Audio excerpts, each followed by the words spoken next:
वेदी कैसी हो? मिट्टी की वेदी हो। मिट्टी की वेदी में बलिदान चढ़ाना है। पत्थर के तरासे हुए पत्थरों में मतलब वेदी नहीं बनाना चाहिए, ऐसा बोला गया। ठीक है, अब आइए आगे जाते हैं। 28 अध्याय उसका 43 पद।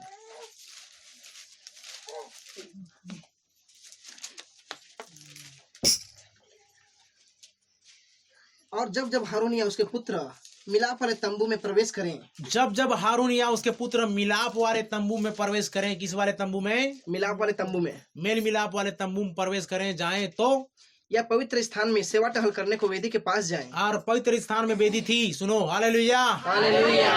पवित्र स्थान में भी एक वेदी थी, और लिखा हुआ कि पवित्र स्थान में जब वो वेदी के पास जाएं तो कंडीशन पढ़ो जी, तब वे उन जांघियों को पहने रहें, तब वे उन जांघियों को पहने रहें, न हो कि वे पापी ठहरें। अरे निर्वस्त्र अगर अंग दिख गया तो वो पापी ठहरेंगे यहोवा की दृष्टि में, और मर जाएं। और कैसे हो जाएं? मर जाएं। इसलिए बोला गया उनको ऐसा पहन के भी जाना। क्या करके जाना? तो सब समझ में आ रहा है जी। सब चीजों का आत्मिक अर्थ अगर लगा कर देखोगे, उद्धार का वस्त्र पहनकर वेदी में जाना। Hallelujah, hallelujah. तब आपका तन मन बदन क्या हो रहा रहेगा? ढपा रहेगा। कहीं यह ऐसा हारून के लिए और उसके बाद उसके वंश के लिए भी सदा की विधि ठहरे। हारून के लिए ही नहीं, उसके वंश के लिए हमेशा हमेशा के लिए विधि ठहरेगी, ऐसा करके जाना। आगे हो गया 29 अध्याय उसका 36 और 37 पद पढ़ो। अर्थात पाप बलि का एक बछड़ा, पाप बलि का एक बछड़ा प्रायश्चित के लिए प्रतिदिन चढ़ाना। प्रतिदिन चढ़ाना। पाप बलि के लिए मतलब क्या लिखा हुआ है? प्रायश्चित के लिए, प्रायश्चित के लिए पाप बलि का बकरा प्रतिदिन चढ़ाना। कैसे चढ़ाना है? प्रतिदिन चढ़ाना। चढ़ाते कि नहीं चढ़ाते हो? रोज पापों के लिए माफी मांगते कि नहीं मांगते हो? अरे भाई, आप धर्मी होंगे तो एक सप्ताह में एक बार माफी मांगना। नहीं भाई, हमसे तो रोज पाप होता है। क्या होता है? सोचने के द्वारा, बोलने के द्वारा, सुनने के द्वारा, चलने के द्वारा, सोच विचार करने के द्वारा हमसे हो रहा है। रोज हम पापों से माफी मांगते हैं। प्रभु, आज हमारे दिनचर्या में जाने अनजाने में मनोवचन सोच कर्म से भूल चूक हुआ है तो प्रभु हमें क्षमा कर। हालेलुया। भाई, आप शुद्ध हो, धुले हुए हो, तो आपको प्रार्थना करने की जरूरत नहीं है। रोज पाप की क्षमा करने की जरूरत नहीं है। तो यहाँ पर लिखा है कि प्रतिदिन चढ़ाना। क्या करना? प्रतिदिन चढ़ाना। हाँ, प्रतिदिन चढ़ाना। तो सोचो बोझ हल्का होगा कि नहीं जी? और आप इधर स्टोर करके रखते रहो माइंड में, तो उसको रखते जा रहे हो तो ये रद्दा बढ़ रहा है कि नहीं बढ़ रहा है? तो आपको रोज क्यों नहाते हो? फिर 15 दिन में एक बार नहाना। क्या करना? 15 दिन में एक बार नहाना। कैसा भी गोरा व्यक्ति क्या हो जाएगा? वो काला हो जाएगा। धीरे धीरे उसमें क्या जमा हो करके। अरे सांसारिक उदाहरण से ही समझो भाई।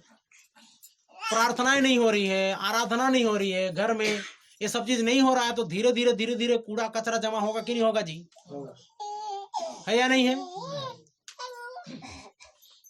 तो उसी से तो उदाहरण से सीखो कि रोज अगर हम प्रार्थना ना करें, रोज हम पाप की क्षमा ना मांगे, तो हमारा रद्दा भारी हो सकता है। तो हमने 36 पढ़ा, बचा है, पढ़ो। वेदी को भी प्रायश्चित करने के समय शुद्ध करना। वेदी को भी प्रायश्चित करने के समय में शुद्ध करना, और उसे पवित्र करने के लिए उसका अभिषेक करना। और उसका पवित्र करने के लिए उसका क्या करना? अभिषेक करना। अभिषेक करना। 37 7 दिन तक वेदी के लिए 7 दिन करके तक वेदी के लिए उसे पवित्र करना। Hallelujah, hallelujah. आज आप वेदी बनाते हो तो कितने दिन लगेंगे? 1 सप्ताह लगेगा बलिदान चढ़ाने में। खलिहान साफ सफाई करके आप उसमें वेदी बना रहे हो। वेदी में फिर थोड़ा उसको सूखने में टाइम लगेगा। वेदी में घुटना टेकोगे, प्रार्थना करोगे, पवित्रताई आएगी, शुद्धता आएगी, बलिदान चढ़ाया जाएगा, तब यहोवा परमेश्वर ग्रहण करेगा। रोज 1 घंटा तो कम से कम करो। बैनिन बोलता है कि मुझे पुनः सामर्थ्य को प्राप्त करने के लिए मिनिमम 15 दिन लगता है। कितना दिन? सोच सकते हैं, इतना बड़ा प्रभु का सेवक, प्रभु का दास भी बोल रहा है 15 दिन लग जाते हैं मुझे उस स्थिरता में आने के लिए। तो आप और मैं कितना दूर है, सोचो जरा सा। रोज 1-1 घंटा भी करेंगे तो 15 दिन लगेगा। 2-2 घंटा करेंगे तो 1 सप्ताह लगेगा। इस रीति से आप जितना प्रार्थना के कतार को बढ़ाओगे, उतना ज्यादा आपका कनेक्शन जल्दी से जुड़ेगा। परमेश्वर काम कर रहा है, नहीं कर रहा वाली बात नहीं है, लेकिन वचन भी उतना ज्यादा इंपॉर्टेंट है। जब तक शिक्षा नहीं दी जाएगी, जब तक उपदेश नहीं ग्रहण करोगे, तब तक आपको क्या करना है क्या नहीं करना है मालूम नहीं। प्रार्थनाएं चल रही हैं, आराधनाएं चल रही हैं, लेकिन उसका रूल्स नियम को याजक सिखाने वाला होता है। ऐसा इस रीति से किया जाए तब आपका भेंट, आपका बलिदान क्या हो जाएगा? स्वीकार किया जाएगा। स्वीकार किया जाएगा, एक्सेप्ट किया जाएगा। नहीं तो फिर साउल चला था पागल बनने, साउल ने काम कर दिया वैसा। साउल ने जैसा जिस टाइप का हालत में गया, सोच सकते हैं आप वो थर्ड स्टेप में, और जहां पर दुष्ट आत्माएं क्या कर रही हैं पता है? प्रताड़ित कर रही हैं, वैसा सजा दी जा रही है, वैसा अनुभव दिया जा रहा है, भाला में भोंका जा रहा है। वो कैसा ड्रिल मशीन जो घूमता है ना, उस टाइप का भाला घूमते हुए जा रहा है, उसका अतड़ी को भोंक करके अतड़ियों को भी पार करा दे रहा है। ऐसा अतड़ी बाहर निकल जा रहे हैं। ऐसा एक बार नहीं, 1000 बार उसको ऐसा किया जा रहा है। सोच सकते हो। यहूदा इस्करियोती को सीधा आग की झील का वो दंड मिला है। आग की झील में क्या है? जलते रहेंगे, जलते रहेंगे, जलते रहेंगे। वहां पानी का सीरा बोला गया है ना, उंगली का सीरा पानी में डूबा कर मेरी जीभ को क्या कर दे? ठंडा कर दे। लाजर और अब्राहम है ना, क्या क्या बोलते हैं, लाजर और धनवान। इन दोनों का दृष्टांत में, एक दृष्टांत में आप समझ सकते हो कि नरक की पीड़ा क्या है और स्वर्ग का स्थान क्या है। आपके लिए यूं ही व्यर्थ मेहनत नहीं किया जा रहा है। आपको व्यर्थ यहाँ बैठा कर आपको व्यर्थ शिक्षा नहीं दी जा रही है। स्वर्ग और नरक से आपको जूझना ही पड़ेगा। एक साइड एक तरफा होना ही पड़ेगा, नहीं तो जिंदगी का कोई मजा नहीं है। सब चीज करके हम स्वर्ग चले जाएंगे बोलने से भी नहीं है। आप सोच सकते हैं जिन्होंने बिना यीशु मसीह के वहां पर गए तो उनको नरक दंड मिला है। उनमें कभी झगड़ा नहीं हुआ, कभी लड़ाई नहीं हुआ, एक रत्ती भर के लिए उनकी कमी घटी नहीं हुई, लेकिन फिर भी गए कहाँ? छोटा बच्चा भी जा रहा है जो जन्म लिया और प्रभु यीशु मसीह को नहीं जानता है, वो भी जा रहा है, लेकिन उसके लिए पहला स्टेप वाला है, कम दंड है, लेकिन पाएंगे ही पाएंगे दंड। दंड तो पाना ही है। और कैसे भी करके आपने उद्धार को ग्रहण कर लिया है तो आपको स्वर्ग जाना ही है, लेकिन वहां भी श्रेणियां हैं। क्या है? दुल्हन और बाराती में श्रेणी है कि नहीं है? तो वैसे टाइप का उसमें भी श्रेणी है। 7 स्वर्ग बोलने से आपको हो सकता है पहला स्थान मिले, दूसरा मिले, तीसरा मिले, छठवां में लिखा हुआ है कि प्राण जाता है वो वेदी के नीचे, छठवां वेदी। 7वां में स्वयं परमेश्वर विराजमान होता है। मैंने बताया वहां पर खान पान कैसा होगा। आप कुछ भी चीज खाओ, यहाँ तो ब्रेड खा रहे हो, वहां तो स्वर्गदूतों की रोटी दी जाएगी, वहां तो लिखा हुआ है जीवन का वृक्ष का फल दिया जाएगा, वहां उसके पत्ते दिए जाएंगे, आप खाओगे और पेट भर जाएगा। आपको ये पानी ले जाने की, टिफिन पकड़ के जाने की जरूरत नहीं है, बाल्टी पकड़ के। समझ में आ रहा है? क्योंकि जीभ में डालते ही वो चीज क्या हो जाएगा? उसका पौष्टिकता आपके पूरा बॉडी में जाएगा, लेकिन वो घुल जाएगा, पता नहीं चलेगा। स्वर्ग राज्य में गंदगी नहीं है। तभी इस्राएली प्रजा को क्या बोला जा रहा था पता है? जब परमेश्वर उस निवास में घूमता था तो ये बोला था कि प्रजा, अगर तुम दिशा फिरने जाते हो, मैदान जाते हो, तो अपने संग एक कांधे में गैंती भी उठा कर लेके जाना। क्या करके जाना? क्यों? मल को ढांपने के लिए। कहीं ऐसा ना हो कि परमेश्वर उस मल को देखे, गंदगी को देखे और तुमसे वापस मुड़ जाए, तुम्हें बैरी दुश्मन के हाथ कर दे। तो सोचिए आज हमारी और आपकी स्थिति कैसी है, हमारी वेदी कैसी है। क्या हमारी वेदी में लगातार पश्चाताप हो रहा है? क्या हमारी वेदी में लगातार पाप बलि रोज चढ़ाया जा रहा है? क्या हमारी वेदी में बलिदान चढ़ाया जा रहा है? क्या हमारी वेदी ऐसी पवित्र है? क्या हमारा वेदी की टूटा फूटा बिगड़ा हुआ है? चलिए आगे जाते हैं। कहाँ तक हमने पढ़ा? 29 का 37 ना। अब 30 अध्याय 9 पढ़ो। उस वेदी पर तुम किसी अन्य प्रकार का धूप न जलाना। और सुनो, मिलावट नहीं करना, मिक्स नहीं करना। तुम उस वेदी में किसी और प्रकार का धूप नहीं जलाना। तो क्या करना है? और न उस पर होम बलि और न अन्न बलि चढ़ाना। और न उस पर होम बलि और न अन्न बलि चढ़ाना। और न उस पर अर्घ देना। और न उस पर अर्घ देना। पानी नहीं, अर्घ नहीं देना ऐसा। हाँ आगे। उसके बाद 20 पद। जब जब वे मिलाप वाले तंबू में प्रवेश करें, जब जब वो मिलाप वाले तंबू में प्रवेश करें, तब तब वे हाथ पर जल से धोएं। तब तब वो हाथ और पैर को क्या करें जी? जल से धोएं। सुनो, कुछ बुराइयां हैं, कुछ पाप है, परमेश्वर की उपस्थिति में जाने से पहले हाथ और पैर को क्या कर लो? धो लो। तो यीशु मसीह ने क्या बोला? जो एक बार नहा चुका उसे पूरा नहाने की जरूरत नहीं, केवल हाथ और पैर धो लो। ये वचन मेल खा रहा है कि नहीं खा रहा है? आप मिला सकते हो कि नहीं सकते हो? परमेश्वर ने बुद्धि दिया, आत्मा दिया है, तो आप मिला सकते हो कि नहीं? हालेलुया। तो बोला कि नहीं बोला? तुम्हारा पाप होगा, तुम्हारा बुराई होगी, हाथों से बुराई हो रही है या पाँव से बुराई हो रही है, अधर्म में चले गए या अपना रास्ता बदल दिए या फिर हाथों से कुछ अपराध हो गया, तो क्या करो? हाथ और पैर धो लो, मिलाप वाले तंबू में जाओ। हाथ पैर धोने के बाद जाना, हाँ, नहीं तो मर जाओगे, नहीं तो क्या हो जाओगे? मर जाएंगे। अरे बाप रे, ये हाथ और पैर के चलते पूरा बॉडी क्या हो रहा है?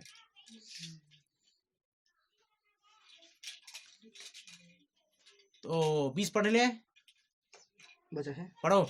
और जब जब वे वेदी के पास सेवा टहल करने, जब जब वे वेदी के पास सेवा टहल करने, अर्थात यहोवा के लिए हाँ। हव्य जलाने को आए, यहोवा के लिए क्या जलाने के लिए? हव्य जलाने के लिए आए, हव्य हव्य जलाने के लिए आए, तब वे हाथ पांव धोए, तब तो वो क्या करें?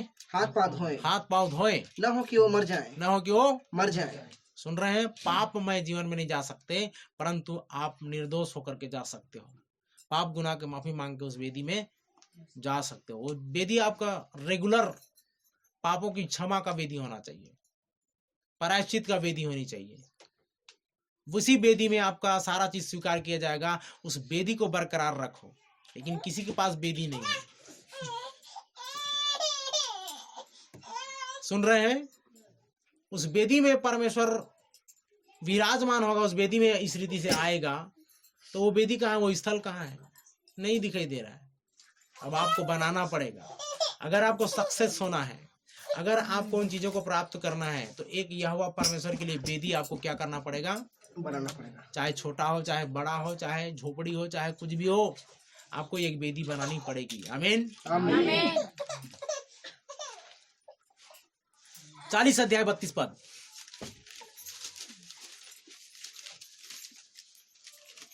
और जब जब वे मिलाप वाले तंबू में या वेदी के पास जाते थे, तो तब वे हाथ पांव धोते थे। सुनो, उस नियम को उन्होंने फॉलो किया, तो आपको भी करना चाहिए कि नहीं करना चाहिए? कि ऐसे ही चले जाएंगे, हाथ पांव गंदा रहेगा, फिर भी मुंह काला करके उजाला स्थान में जा रहे हैं मुंह काला करके, प्रभु हमारा मुंह काला हो गया है, उजाला कर दे, अपना मुंह का प्रकाश चमका दे। बोल रहे काला हो गया, तब तो बोल रहे मुंह का प्रकाश क्या कर दे? चमका दे। पाप किए, गुनाह किए, अपराध किए, मुंह काला कर लिए हैं। कहां से तू मुंह काला करके आई है? बोलते कि नहीं बोलते हैं? फिर हम देखते हो कि नहीं देखते हो? कहां से तू मुंह काला करके आई है? किधर से मुंह काला करके आई है? इधर परमेश्वर पूछता है, तू किधर से मुंह काला करके आया है? तू मुझे बोलता है कि मैं तुझे उजाला कर दूं। तो ऑलरेडी बोला है, तुम जगत की ज्योति हो। Hallelujah, hallelujah. चलिए आगे जाते हैं। हमने पढ़ लिया जिस प्रकार यहोवा ने मूसा को आज्ञा दी है, जिस प्रकार यहोवा ने मूसा को आज्ञा दी है, आज्ञा दी थी, हो हो गया ना? तो कहने का मतलब है कि जिस प्रकार याजक ने अर्थात परमेश्वर यहोवा ने मूसा को आज्ञा दी थी, वैसा ही तुम भी क्या करना? भेंट बलिदान चढ़ाना और इस रीति से वेदी को बनाना, हाथ पैर धोकर जाना, पाप गुनाह अपराध को माफी मांग के जाना। प्रवेश करने से पहले प्रभु मुझसे जो कुछ भूल हुआ है, पाप क्षम जो भी है उसको पाप क्षमा कर, मैं तेरे वेदी में जा रहा हूँ, मैं तेरे आराधनालय में जा रहा हूँ, यहीं पर वो सब चीज को फेंक फाक के आना बाहर। हालेलुया। आते हैं तो शालीनता से लिखा हुआ है, परमेश्वर यहोवा अपने पवित्र मंदिर में, इसलिए समस्त प्रजा उसके सामने क्या रहे? शांत रहे। शांत रह करके आप बैठ करके आओ तो तुरंत दुआ करो, कम से कम 2 मिनट 5 मिनट। आप समय से पहले आ जाते हो, अच्छे से आराधना मतलब प्रार्थना करो, प्रभु आज ऐसी होना चाहिए। हालेलुया। तो हम क्या है वैसे ही शुरू हो जाते हैं ना कभी कभी नहीं, ये तरीका ठीक नहीं है। तो हमने पढ़ दिया, कौन सा पढ़े थे? 40 का 32। 40 का 32, ठीक है। अब लेव व्यवस्था 1 अध्याय का 7 पद पढ़ो। वेदी में अब क्या रखना है? हमने एक ऐसा वेदी बनाना है, उसको पता चल गया। उसके बाद में वेदी कैसी हो वो भी पता चल गया। उसके बाद वेदी में क्या रखना है वो भी पता चलेगा। तब हारून याजक के पुत्र के वेदी पर आग रखे। तब हारून याजक के पुत्र वेदी पर आग रखे। क्या रखना है जी? आग रखना है। क्या रखना है? क्यों वेदी पर आग की आवश्यकता क्यों है? और आग पर लकड़ी सजा कर रखें। और आग पर लकड़ी सजा कर रखें। और हारून के पुत्र हाँ, जो याजक हैं, हाँ, वे सिर और चर्बी समेत पशु के टुकड़ों को उसके लकड़ी पर जो वेदी की आग पर होगी, हाँ, सजा कर रखें। सजा कर रखें। तो होता क्या था ऐसा करने से? परमेश्वर यहोवा की आग ऊपर से गिरती थी और चर्बी अतड़ी सब समेत जलाकर भस्म कर देती थी और राख बन जाता था, धुआं बन के परमेश्वर के पास चला जाता था। तो मतलब है कि आपके बलिदान को क्या कर दिया उसने, ग्रहण कर लिया। हालेलुया। और रिजल्ट उधर से आता था, उधर से आशीष आती थी। तो वेदी पर क्या रखें, 4 अध्याय 31 और 35 आयत। और वह उसकी सब चर्बी को हाँ, मेल बलि पशु की चर्बी के समान मेल बलि पशु की चर्बी के समान अलग करे। अलग करे। तब याजक उसको हाँ। वेदी पर यहोवा के निमित्त सुखदायक सुगंध के लिए जलाए। सुनो जी, सुखदायक सुगंध के लिए जलाए लिखा है। तो सुखदायक सुगंध कौन पाएगा, प्रभु। तो इंसान को चढ़ाने की, परमेश्वर को। परमेश्वर तो किसको खुश करने के लिए आप परमेश्वर की वेदी बनाओगे, परमेश्वर को खुश करने के लिए। Hallelujah, hallelujah. आगे चलिए। और इस प्रकार याजक उसके लिए प्रायश्चित करे। और इस प्रकार याजक उसके लिए प्रायश्चित करे, तब उसे क्षमा मिलेगी। तब उसे क्या मिलेगी, क्षमा मिलेगी। अब बताओ भाई, सिस्टम से बाहर जा सकते हो क्या? कितना भी परमेश्वर आपकी प्रार्थना को सुन रहा है, लेकिन एक दूसरे की प्रार्थना से क्यों याजक की जरूरत पड़ती है, क्यों याजक भेंट बलिदान चढ़ाता है, क्यों याजक ही क्यों वहां पर जा सकता? आप भी याजक हो, आपको पवित्र याजकों का समाज बोला गया है, लेकिन जीवनचर्या वैसे जीना आराम करो। हर रविवार नया संदेश मिलता है ताकि हम अपने जीवन को और मजबूत बनाए परमेश्वर की उपस्थिति में। 35 हो गया।